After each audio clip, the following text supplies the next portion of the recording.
Hey everyone. Oh my gosh, to all my subscribers, thank you so much. I see you new subscribers as well. Thank you for heeding the call. Damn, this is so good. Thank you so much.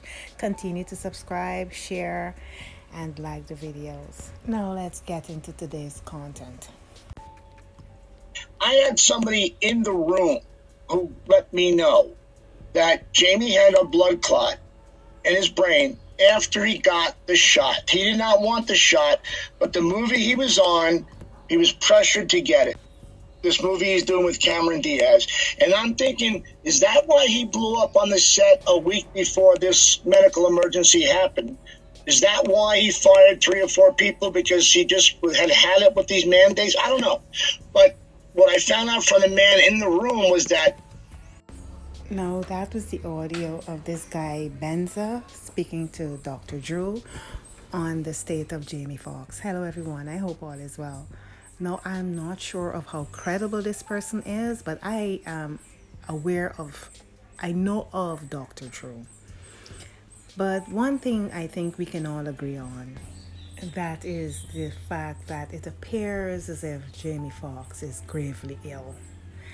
And that is very sad. I mean, how they're choosing to handle this situation could be brought into question, because I do believe that, they should put something out, at least to allay the fears of his fans, because people got him to where he is today. So I do believe that they owe those people and something, to appease them, to lull their fears, because you're hearing now that he is paralyzed and blind, allegedly. So that would bring into question his daughter's claim of him playing pickleball. I don't know why that was necessary.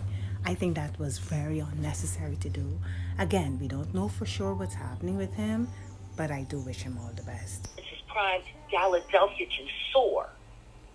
Like, if we just stay focused and stay steady, we can soar. And then, working on developing Welcome to the Circus and just everything, like everything that we've been talking about, all of the things that we discussed behind the scenes that everyone else doesn't see.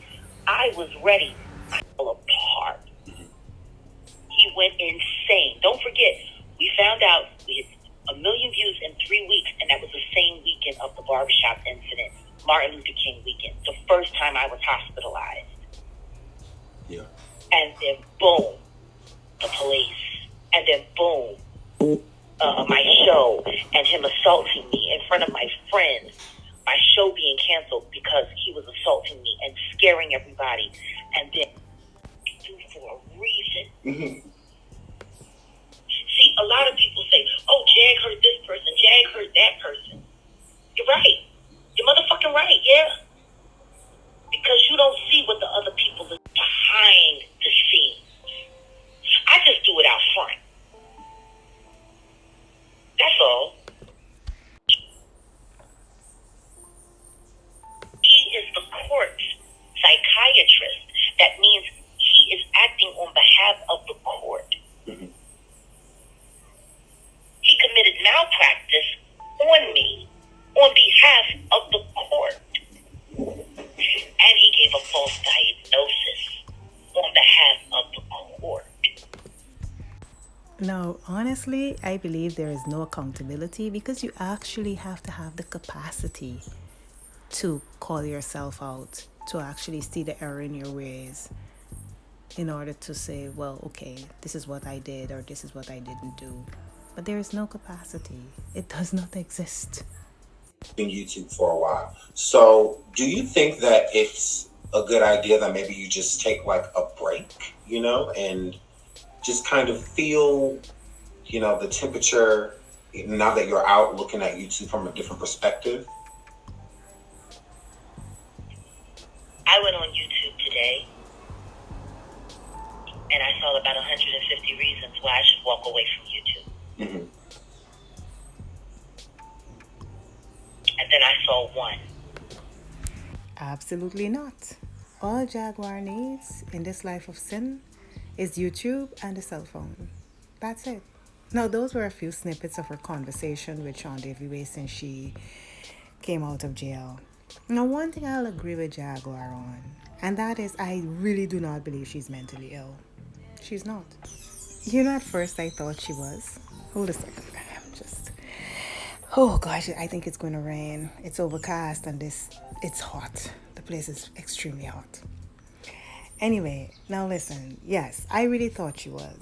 But then after I started to listen to her keenly and to analyze the way she moves, what I believe is that she has mastered the art of manipulation. Because I do believe that she got her way as a child. You know, I think maybe she screamed and threw tantrums. And I believe she also always would have these very extreme, extravagant stories. But then to keep her quiet, they would let her have her way.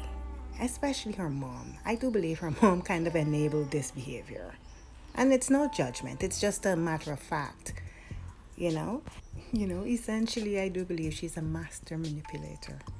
And listen, her very first real blowout on YouTube since she came out of jail will be between her and Tokyo Tony. Because Jaguar is now back online and she's watching those videos.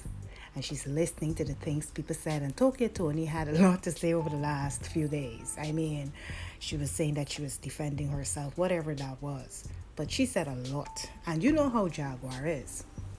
She's often triggered by her name being mentioned in a certain way because she likes to be on YouTube. She likes the fame. And I'll say this without fear of contradiction. Jaguar WRIGHT's personality is one that somewhat mimics mental issues. However, I do not believe that she's mentally ill. She adores attention and would do anything to stay relevant.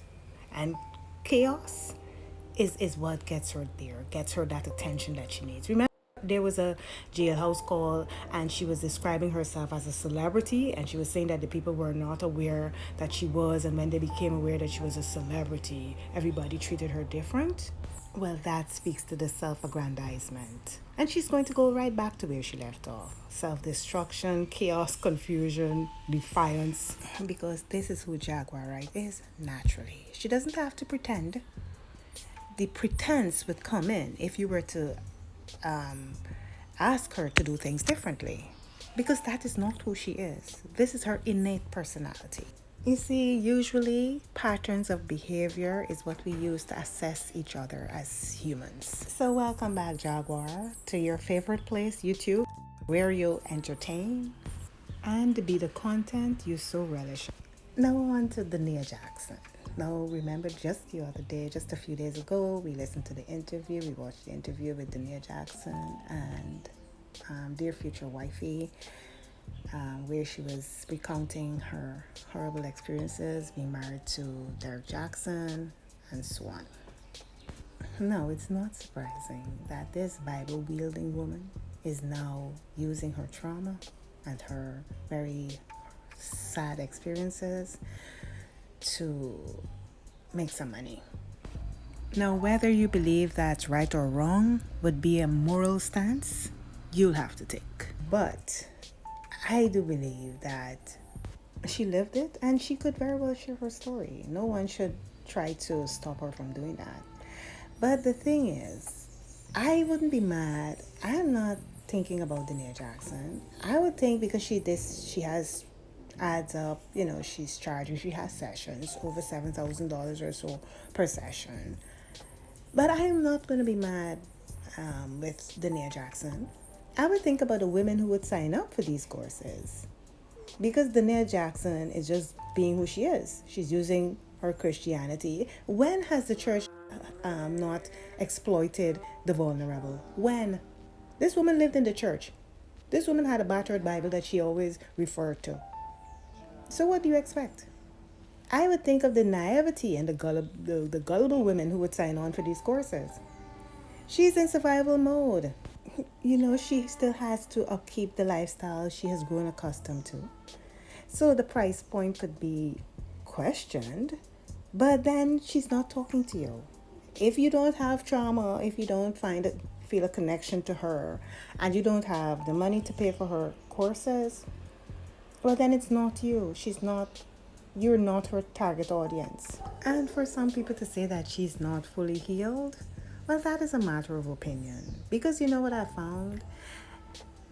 is that sometimes when you're in traumatic situations, you remove yourself emotionally and mentally first before you actually do the physical move. So I listened to her that interview, and she sounded like she was ready to move on and to do things differently, because I thought that I would have heard a woman coming back and saying, well, I want us to work on things, I think this can work. I really did not get that from her. I think at one point she said she couldn't wait for this to be over. Now these are the courses. So listen, naivety spans race, creed, demographic, and social strata. And as Christian folk, we are aware that the Bible is not a storybook. It has stories, but they are real, they're no joke. The Bible has and will always be used for good and evil. Now, Dania Jaxn is trauma surfing. I just coined that. I don't know. She's trauma surfing. She's just looking for people to, she's seeking souls. They all need to make an appointment with a psychotherapist, but they don't believe that. Dania, you need a scientific intervention. I do believe she still needs to talk to someone, because we all need this healing process. That is why it is called the process, because it's ongoing. And truth be told, there are women who adore in feeling sorry for themselves. They continuously say things that make them feel like, they've been so afflicted. Okay, it's fine. We understand that you've been through something traumatic. But when are you going to actively seek solutions instead of cradling your burdens and your sorrows? And I'm not saying this to be inconsiderate of anybody's experiences, but because, people talk about being self-aware and all these things. No one is capable in the human realm of being self-aware 24/7. It's not possible. That would take for us someone who's superhuman, a superhuman application. There will be times when you are vulnerable, that's making, us all susceptible to negative penetration, no pun intended. But it should not escape us that as humans we are exploitative, and we sometimes have agendas that does not speak to the best interests of others. Now, if these women want to cry and share sad stories about these men who have heard them multiple times and they're still with them, they want to, because I'm telling you, some women are masochistic. I'm like a broken record with that. Some women just like to self-inflict, that pain. They like that. They want to bond with each other. And I think that is what that camp is going to do. There'll be a lot of crying and sadness and so on. Let them go. Let them go. They want to give her their money. Let them go. If they don't believe in the science and they believe in Dania Jaxn, well, why not? And the scam, I would think in essence, a scam is the unwilling participation of an unsuspecting person or persons. Where are the unsuspecting people? She's saying profit off of your pain. Her intentions are clear. It is not implied. A psychotherapist would never say that. So where's the scam? I don't see a scam. Listen, Dania Jaxn is a businesswoman. She was the woman behind the man who became so successful, so accomplished. So if she learned nothing, well, then it would be remiss of her not to, have taken in anything when she was the master planner. So now she is there to pip him. Okay? Now, Dania Jaxn is a businesswoman who is now in a competition with her husband, who has capitalized off of naive, gullible women who seek answers to questions that are sometimes very obvious. So, I'm a pragmatist. I see the forest for the trees. You understand? You have to protect yourself at all costs. Protect your psyche, because everything starts in the psyche. Or you'll be dragged down that rabbit hole every time. On that note, I'll say let's continue this conversation down in the comment section. And as always, stay safe and be self-aware, and subscribe for more snippets of wisdom and real talk. See you in the next video.